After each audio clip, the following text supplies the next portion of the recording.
आज जब तुम ये बातें सोच रहे थे कि तुम बाबा से कितना दूर होते जा रहे हो, जब तुम ये बातें सोच रहे थे कि कहीं तुम कुछ गलत तो नहीं कर रहे हो, जब तुम ये सोच रहे थे कि कहीं तुम किसी और से मांग कर कुछ गलती तो नहीं कर रहे हो, इन सब चीज़ों में और इन सब उधेड़ बुन में जब तुम हैरान परेशान से थे, मैं तुम्हें देख रहा था, मैं तुम्हें सुन भी रहा था।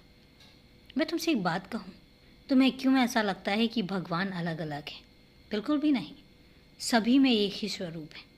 किसी में कुछ भी देख लो, ईश्वर का ही स्वरूप है सारे भगवान में। इसलिए कभी किसी से कुछ कहो, वो ईश्वर है जिसने तुम्हें बनाकर इस धरती पर भेजा है।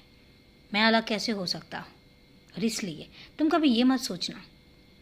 और सबसे बड़ी बात तो ये है कि तुम किसी इंसान से नहीं, तुम उस ईश्वर से मांगते हो जिसने तुम्हें बनाया है, जिसने तुम्हें इस धरती पर भेजा है, तो वो गलत हो भी नहीं सकता। इसलिए अपने दिल और दिमाग पर किसी भी तरीके का कोई बोझ मत रखना। तुम किससे मांगो, किससे नहीं मांगो, क्या नहीं मांगो, इन सब बातों के बारे में सोचने की ज़रूरत नहीं है।